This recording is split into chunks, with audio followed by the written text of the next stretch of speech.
Thanks for checking out another clip of the Cashflow Contractor. We'd love to have you as a part of our audience. Click subscribe wherever you get your podcast. We have a controversial topic to start with. We're in our cash series, and we started in episode 1 of the series talking about profit first. And you hate profit first. So for those people that have spent all this time implementing profit first after one episode and they're rolling on it, can you destroy their dreams now? I'm not going to destroy all their dreams. Just the dream of having many bank accounts to reconcile and to transfer funds between. I do believe in pulling out money for taxes and setting it aside in an account where you don't see it, so you're not surprised. I've seen that happen to several business owners. The part of profit first that I struggle with as someone who does the bookkeeping on the other side is when there's so many accounts, and most people lean to profit first when they're not making money because they're like, where's my profit? Where's my money? And when you're really lean on money and you have that many bank accounts opened, it's just a constant transferring of funds between accounts because payroll doesn't have enough. So you're transferring it from operating. And it's so on the other side, as we're trying to like navigate these transfers, it just creates a lot of work. And it's a lot of time on the owners just kind of spending like, hey, I don't have enough money for this next week. I need to move it. And so I have like kind of a modified version of profit first that I recommend to people. But the way the book is written, I think it's way too many accounts. Yeah. Yeah. And Martin, you saw that just recently, right? What's that? Oh, you saw that just recently. Yeah. I had a guy come to me. I've seen a lot of people try to replicate books in Excel spreadsheets, right? Like I'm doing my own books. I was like, well, actually you're not, but he, every bit of information a guy wants, but he created 9 new bank accounts to move money around. And then he has an app that you can buy, and I don't remember the name because there's no need for me to remember the name. I'll never recommend it.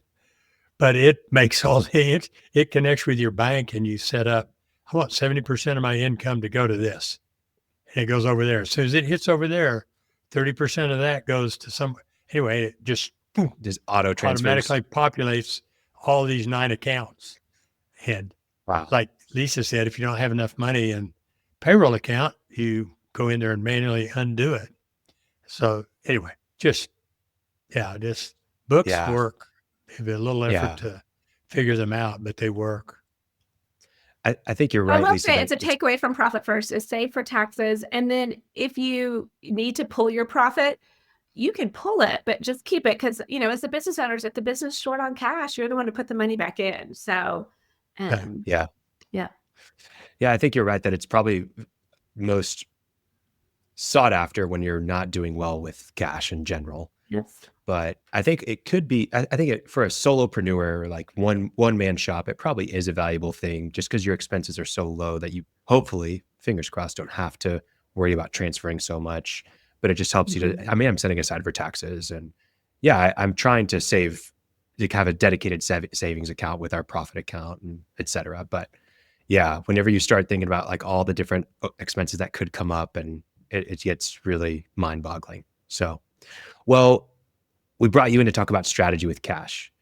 And I thought we could start with Martin because a cash strategy, I think, should probably follow just a general business strategy in some sense, in terms of what are you in business for? And you have a great piece, Martin, on the objective purpose of business and the subjective purpose of business.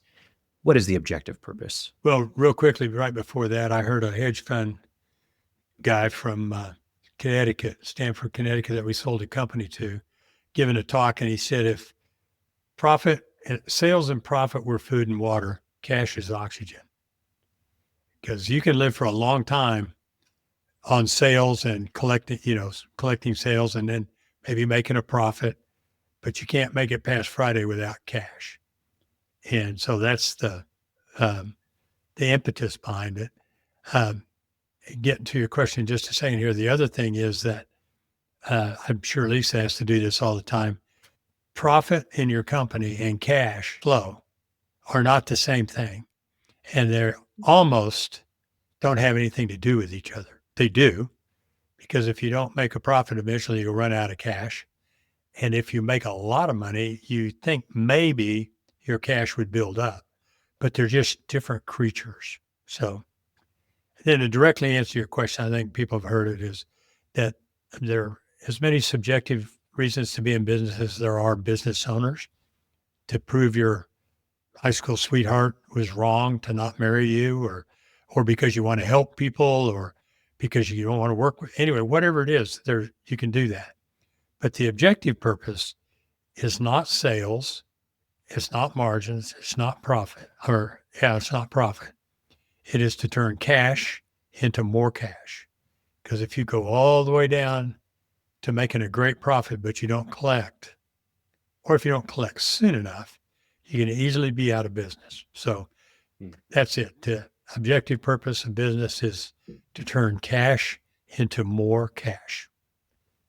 So hopefully Lisa what I would was agree thinking with that. about with, yeah, I think she does. She was nodding her head.